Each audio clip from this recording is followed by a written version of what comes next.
लोगों का BS education Hindi साहित्य में स्वागत है। यह टीजीटी पीजीटी प्रैक्टिस सेट का 6वां वीडियो, कौन सा वीडियो है? 6वां वीडियो है, जिसमें आप सभी लोगों को क्रमबद्ध रूप से हिंदी साहित्य तथा टीजीटी पीजीटी से संबंधित हर एक प्रश्नों को कराया जाएगा। प्रैक्टिस सेट से आपको यह फायदा होगा कि आपको पता चलता है कि कहाँ से किस प्रकार के प्रश्न पूछे जा रहे हैं। उसी के आधार पर आप अपना तैयारी तथा अपना ज्ञान का आकलन कर सकते हैं। चलिए देर न करते हुए वीडियो को स्टार्ट करते हैं। इसके पहले वाले वीडियो में हम लोग प्रश्न नंबर 15 तक पढ़े थे और इसके बाद आज यह प्रश्न नंबर 16 हम लोग देखेंगे। जो लोग इसके पहले का वीडियो नहीं देखे हैं वह प्ले लिस्ट में जाकर इसके पहले वाले वीडियो को भी क्रमबद्ध रूप से देख सकते हैं, जिसमें यह दूसरा प्रैक्टिस सेट दूसरा और वीडियो नंबर 6 है। चलिए बताइए प्रश्न नंबर 16, गागर में सागर भरने का आशय। आपको बताना है कि गागर में सागर भरने का आशय या मतलब क्या है। गागर को लबालब भर देना, थोड़े शब्दों में व्यापक अर्थ भर देना, शब्दों का कम प्रयोग करना, मुट्ठी में समुद्र भर लेना। बताइए इसमें कौन सा सही होगा? तो प्रश्न नंबर 16 का ऑप्शन बी आपका सही जवाब होगा कि गागर में सागर भरने का आशय थोड़े शब्दों में व्यापक अर्थ भर देना। यह विशेषता किसकी पाई जाती है? तो यह विशेषता बिहारी में कूट कूट कर भरी हुई थी। अगला बताइए, निम्नलिखित में से एक कवि कृष्ण भक्त नहीं है। आपको बताना है कि निम्नलिखित में से कौन ऐसे कृष्ण भक्त कवि नहीं है। बताइए, नंददास नहीं है, सूरदास नहीं है, रसखान नहीं है या पद्माकर नहीं है। बताइए इसमें से कौन ऐसे कवि जो कृष्ण भक्त कवि नहीं हैं। तो नंददास आपके कृष्ण भक्त कवि हैं, सूरदास भी कृष्ण भक्त कवि थे, रसखान भी कृष्ण भक्त कवि थे, तो कौन नहीं है? पद्माकर कृष्ण भक्त कवि नहीं है, इसलिए आपका ऑप्शन डी सही जवाब होगा। यह पद्माकर किस युग के कवि हैं? तो ये पद्माकर रीतिकाल के, किस रीतिकाल के कवि माने जाते हैं। रीतिकाल में रीति सिद्ध काव्यधारा के कवि थे। कौन? पद्माकर।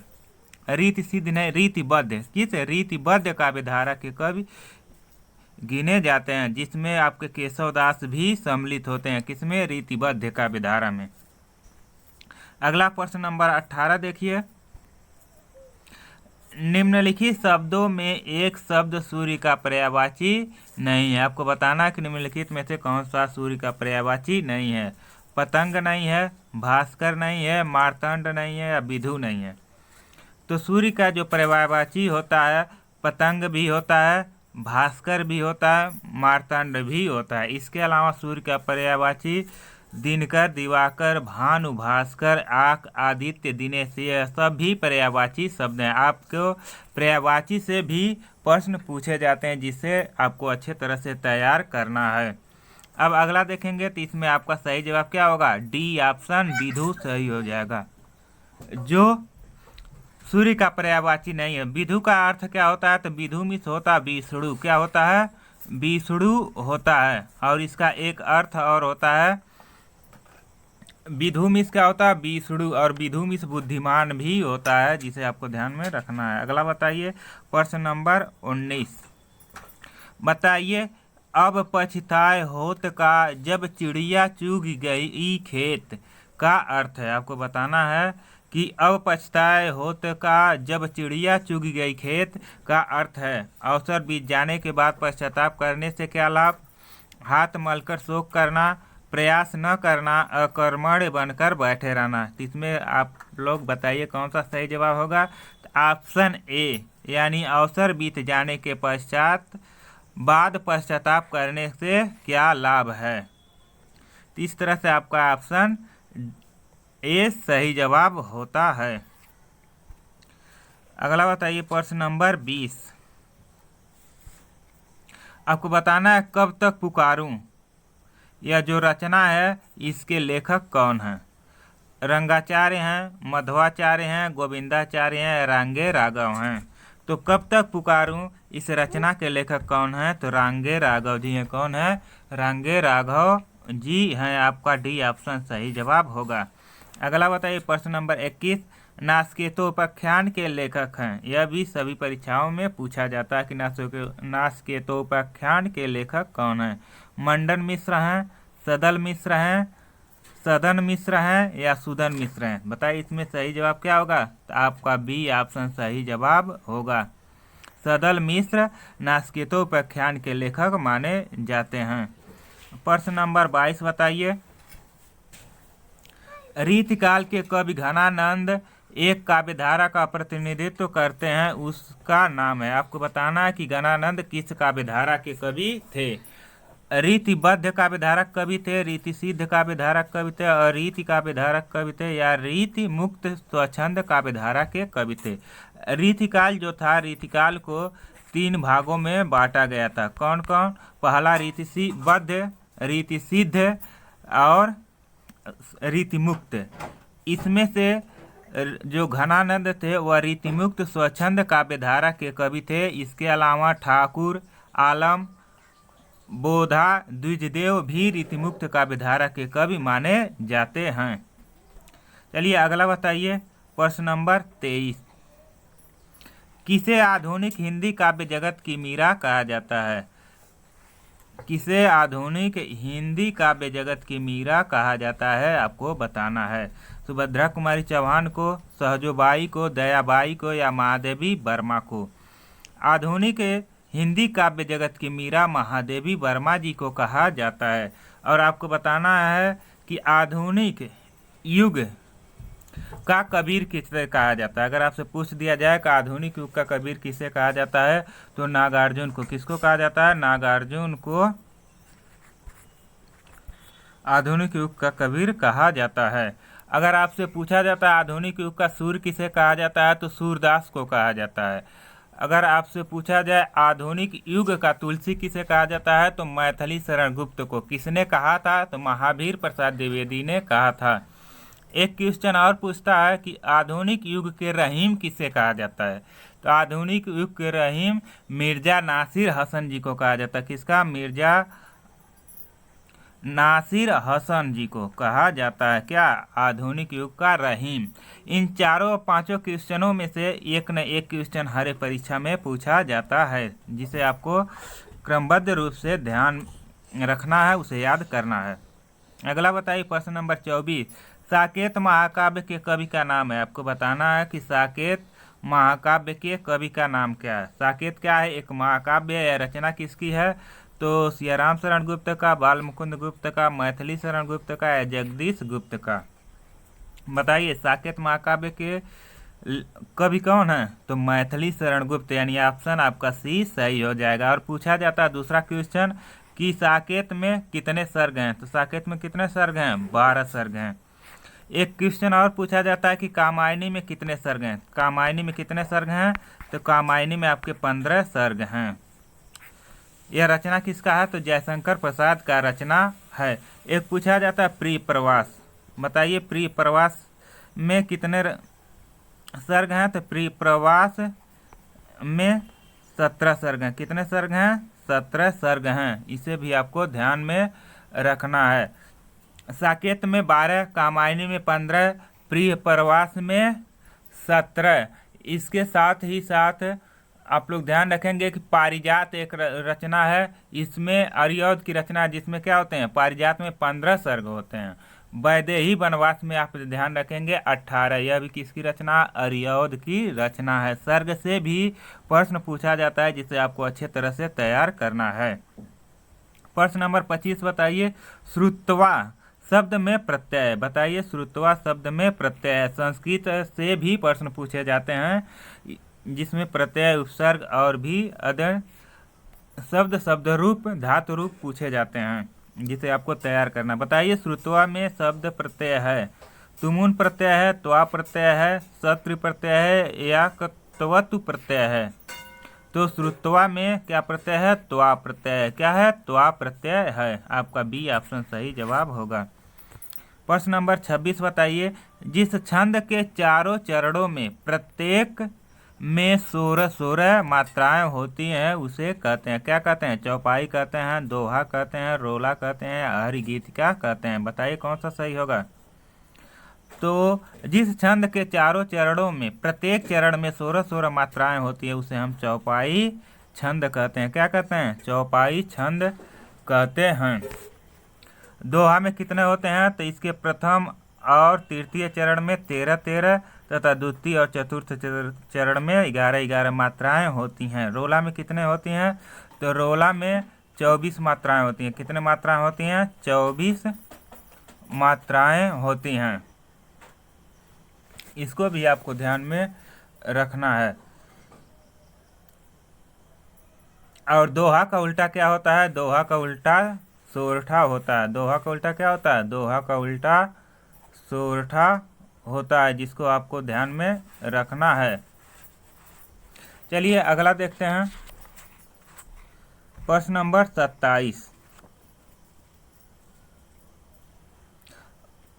बकलम खुद निबंध संग्रह के लेखक हैं। आपको बताना है बकलम खुद निबंध संग्रह के लेखक कौन है?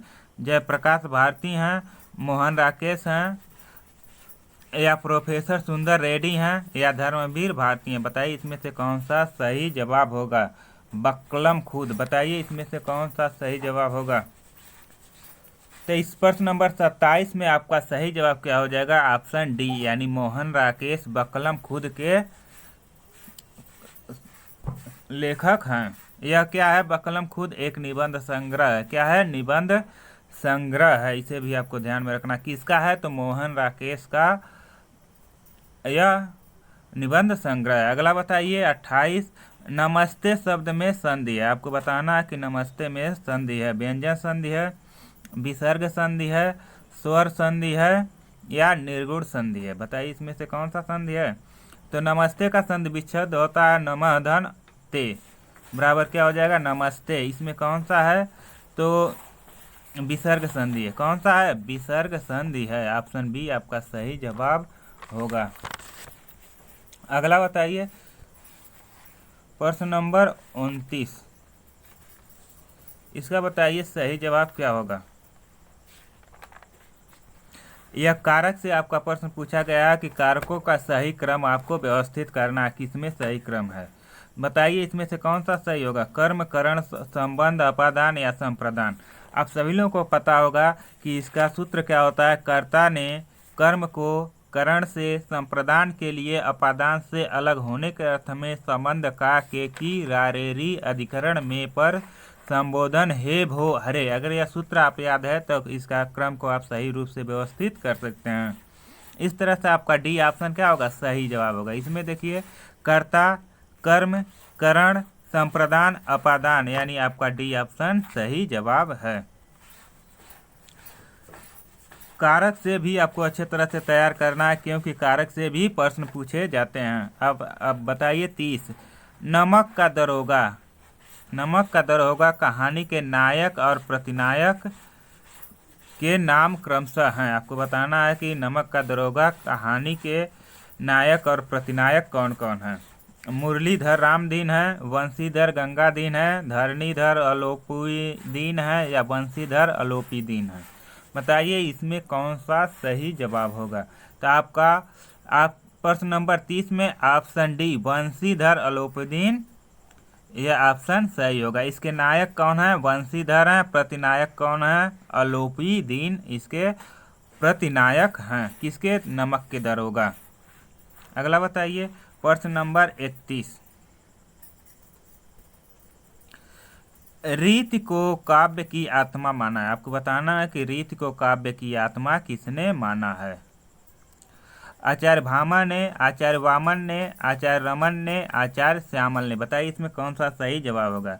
आपसे एक प्रश्न और पूछा जाता है, अलंकार संप्रदाय के प्रवर्तक कौन है। तो अलंकार संप्रदाय के प्रवर्तक कौन माने जाते हैं? भामा माने जाते हैं। और दूसरा प्रश्न पूछा जाता है, रीति संप्रदाय के प्रवर्तक कौन माने जाते हैं। तो रीति संप्रदाय के प्रवर्तक आचार्य वामन माने जाते हैं। और रीति को काव्य की आत्मा किसने कहा। तो आचार्य वामन ने ही रीति को काव्य की आत्मा कहा है। अगला बताइए प्रश्न नंबर 32। किस कवि के लिए कहा गया है कि वे कठिन काव्य के प्रेत हैं? बताइए किसके लिए कहा गया कि वे कठिन काव्य के प्रेत हैं? अज्ञेय के लिए, केवल केशव के लिए, नागार्जुन के लिए या रहीम के लिए? एक प्रश्न और पूछा जाता है, कठिन गद्य। अगर आपसे पूछा काव्य के जगह क्या हो, गद्य हो, कठिन गद्य का प्रेत किसे कहा जाता है? तो कठिन गद्य का प्रेत अज्ञेय जी को कहा जाता है। किसको? अज्ञेय जी को। और कठिन काव्य का प्रेत किसे कहा जाता है? तो केशव प्रसाद, केशव के लिए कहा जाता है। आपका ऑप्शन बी सही जवाब होगा। अगला बताइए प्रश्न नंबर 33। कवि बिहारी के लिए निम्न कथनों में से एक सत्य नहीं है। यानी कवि बिहारी के बारे में कुछ कथन दिए गए हैं जिसमें एक कथन सत्य नहीं है, उसको पहचान कर आपको बताना है। पहला है, बिहारी ने गागर में सागर भरा है, उनमें भाषा की अद्भुत समाहार शक्ति है, वे अनुभाव विधान में बेजोड़ हैं, वे सहृदयता से वंचित हैं। बताइए इसमें कौन सा सही होगा? तो बिहारी के बारे में जो कथन है कि बिहारी ने गागर में सागर भरा है, यह कथन क्या बिल्कुल सही है। बिहारी ने भाषा की अद्भुत समाहार शक्ति थी, बिहारी में क्या थी? भाषा की अद्भुत समाहार शक्ति थी, यह भी सही है। बिहारी अनुभाव विधान में भी बेजोड़ थे, यह ऑप्शन भी आपका सही है। लेकिन आपका डी ऑप्शन क्या है? वे सहृदयता से वंचित थे, यह बिल्कुल गलत है। लेकिन यही आपका सही जवाब हो जाएगा, क्योंकि इसमें जो गलत है वो इसी को पूछा गया। तो इस तरह से आपका ऑप्शन डी सही जवाब होगा। अगला बताइए प्रश्न नंबर 34। कृतज्ञ शब्द का अर्थ है, आपको बताना है कि कृतज्ञ का अर्थ क्या होता है। उपकार मानने वाला, किए गए उपकार को न मानने वाला, कंजूस प्रवृत्ति का, या कदाचार पूर्ण व्यवहार वाला? बताइए इसमें से कौन सा सही जवाब होगा। उपकार मानने वाले को हम क्या करते हैं? कृतज्ञ कहते हैं। क्या करते हैं? कृतज्ञ कहते हैं। क्या कहते हैं? कृतज्ञ कहते हैं। सॉरी, उसे हम क्या कहेंगे? कृतज्ञ। उपकार मानने वाले को हम क्या कहते हैं? कृतज्ञ कहते हैं। और जो उपकार न मानने वाला होता है उसको हम क्या कहते हैं? कृतज्ञ कहते हैं। इस तरह से आपका ऑप्शन बी सही जवाब होगा। यह दोनों में से भी पूछा जाता है हर एक परीक्षा में कि उपकार मानने वाले को क्या कहते हैं? कृतज्ञ कहते हैं। उपकार न मानने वाले को क्या कहते हैं? कृतज्ञ कहते हैं। इसे आपको ध्यान में रखना है। प्रश्न नंबर 35 बताइए। निम्नांकित में से एक रचना तुलसीदास की नहीं है। आपको बताना है कि निम्नलिखित में से कौन सी एक रचना तुलसीदास की नहीं है। हनुमान बाहुक नहीं है, बरवे रामायण नहीं है, पार्वती मंगल नहीं है, या शिव स्रोत नहीं है। तो तुलसीदास की रचना कौन कौन सी हैं? बरवे नायिका भी है, हनुमान बाहुक भी है, बरवे नायिका भी है, पार्वती मंगल भी है, जानकी मंगल भी इनकी रचना है। लेकिन कौन सी नहीं है? शिव स्रोत नहीं है। इस तरह से आपका ऑप्शन डी सही जवाब होगा। प्रश्न नंबर 36 बताइए।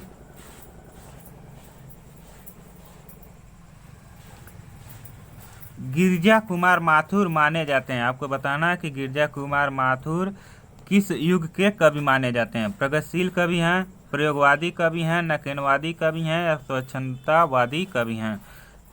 तो बताइए इसमें कौन सा सही जवाब होगा। तो गिरजा कुमार माथुर कैसे कवि हैं? तो प्रयोगवादी कवि हैं। कैसे कब? प्रयोगवादी कवि हैं। कौन? गिरजा कुमार माथुर जी। और अगला बताइए प्रश्न नंबर 37। तो निम्नलिखित में से एक रचना गजानन माधव मुक्तिबोध की नहीं है। आपको बताना कि इसमें से कौन सी रचना गजानन माधव मुक्तिबोध की नहीं है। काठ का सपना नहीं है, चांद का मुंह टेढ़ा नहीं है, विपात्र नहीं है, या अंकुर नहीं है। तो गजानन माधव मुक्तिबोध का जो रचना है वह क्या है? काठ का सपना भी है, चांद का मुंह टेढ़ा भी है, और क्या है? विपात्र भी है। यह तीनों रचनाएं गजानन माधव मुक्तिबोध की हैं। लेकिन कौन सा नहीं है? तो अंकुर नहीं है। इसलिए आपका ऑप्शन डी सही जवाब होगा। प्रश्न नंबर 38 बताइए। इन विशेषताओं में से एक धर्मवीर भारती की विशेषता नहीं है। आपको बताना है कि इसमें से कौन सी विशेषता धर्मवीर भारती की नहीं है। प्रयोगवादी मनोवृत्ति नहीं है, रोमांटिक प्रवृत्ति नहीं है, व्यक्तिवादी चेतना नहीं है या सांस्कृतिक समन्वय नहीं है। बताइए इसमें कौन सा सही जवाब होगा। तो धर्मवीर भारती में प्रयोगवादी मनोवृत्ति भी थी, रोमांटिक प्रवृत्ति के भी थे और एक कहते व्यक्तिवादी चेतना भी था इनमें, लेकिन कौन सा नहीं था, तो सांस्कृतिक समन्वय की भावना इसमें विशेषता यह नहीं थी। किसमें, धर्मवीर भारती में। इस तरह से आपका ऑप्शन डी सही जवाब होगा। अगला बताइए, छायावादी युग का समय। आपको बताना है कि छायावादी युग का समय है 1920 ईस्वी से 1936 तक, 1924 ईस्वी से 1940 तक, 1916 से 1930 ईस्वी तक, 1910 ईस्वी से 1932 ईस्वी तक। बताइए इसमें से कौन सा सही जवाब है। तो छायावादी युग का समय कब से माना जाता है, तो 1920 से 1936 तक माना जाता है। इस तरह से आपका ऑप्शन ए बिल्कुल ही सही जवाब है। अगला बताइए प्रश्न नंबर 40। उर्वशी काव्य का नायक है। आपको बताना है कि उर्वशी काव्य का नायक कौन है। सुगंधवा है, सुश्रवा है, हरिश्रवा है या पुरुरवा है। तो उर्वशी का नायक कौन है, तो उर्वशी का नायक है पुरुरवा। आपका डी ऑप्शन सही जवाब होगा। उर्वशी के नायक कौन है, पुरुरवा उर्वशी के नायक हैं। अगला बताइए प्रश्न नंबर 41। निम्नलिखित में से एक युग्म विलोम शब्द की दृष्टि से सही नहीं है। इसमें विलोम का जोड़ा दिया गया जिसमें आपको बताना है कि कौन सा सही नहीं है। मसृण का विलोम क्या होता है, रुच्छ होता है क्या, प्रधान का विलोम गौड़ होता है, आस्था का विलोम अनास्था होता है, मृत का विलोम अमृत होता है। बताइए इसमें कौन सा सही होगा। तो मसृण का विलोम क्या होता है, रुच्छ होता है, यह सही है। प्रधान का विलोम गौड़ होता है, आस्था का विलोम अनास्था होता है, लेकिन मृत का विलोम अमृत नहीं होता। इसलिए ऑप्शन डी आपका सही जवाब होगा। प्रश्न नंबर 42 बताइए। बाणभट्ट की आत्मकथा है। आपको बताना है कि बाणभट्ट की आत्मकथा क्या है, उसकी विधा क्या है। कहानी है, उपन्यास है, संस्मरण है या आत्मकथा है। बताइए इसमें बहुत लोग कंफ्यूज होते हैं, जो नए बच्चे होंगे वह तो कंफ्यूज होंगे ही। बताइए इसमें क्या सही ऑप्शन होगा। तो बाणभट्ट की आत्मकथा क्या है, यह एक उपन्यास है। क्या है, उपन्यास है। किसका उपन्यास है, तो हजारी प्रसाद द्विवेदी का। किसका है, हजारी प्रसाद द्विवेदी जी का यह एक उपन्यास है बाणभट्ट की आत्मकथा। इसमें आत्मकथा देखकर नए बच्चे क्या करते हैं, आत्मकथा को सही करते हैं, लेकिन जो आपका ऑप्शन क्या होता है, गलत होता है। लेकिन आपको इस प्रश्न को गलत नहीं करना है। अगला बताइए। जसोदा हरि पालने झुलावे, हल रावे दुलराई मलावे, जो सोई कछु गावे, इस पंक्ति में रस है। जसोदा हरि पालने झुलावे, हल रावे दुलराई मलावे, सो जोई सोई कछु गावे। बताइए इस पंक्ति के लेखक कौन है।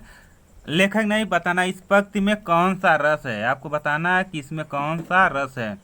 श्रृंगार रस है, वात्सल्य रस है, शांत रस है या करुण रस है। इसमें क्या है, बच्चे से प्यार दुलार की बात कही गई है, तो इसमें क्या हो जाएगा, वात्सल्य रस होगा। आपका बी ऑप्शन सही जवाब होगा। अगला बताइए प्रश्न नंबर 44। भारतेंदु कर गए भारती की बीड़ा निर्माण, भारतेंदु के विषय में यह उक्ति किस कवि की है। आपको बताना कि यह कथन किस कवि का है। मैथिली शरण गुप्त का है, सुमित्रा नंदन पंथ का है, अयोध्या सिंह उपाध्याय का है या रामधारी सिंह दिनकर का है। तो बताइए इसमें से कौन सा सही जवाब होगा। बताइए भारतेंदु कर गए भारती की बीड़ा निर्माण, यह कथन भारतेंदु के बारे में किसने कहा है। तो आपका सही जवाब क्या होगा, ऑप्शन बी सुमित्रा नंदन पंथ ने यह कथन भारतेंदु जी के बारे में कहा जाता है। आपसे पूछा जाता है प्रकृति का कवि, चचेरा कवि किसे कहा जाता है? तो प्रकृति का चचेरा कवि सुमित्रानंदन पंत को ही कहा जाता है। अगला बताइए, निम्नलिखित रचनाओं में से एक रचना रत्नाकर जी की नहीं है। आपको बताना है कि इसमें से कौन सी रचना रत्नाकर जी की नहीं है।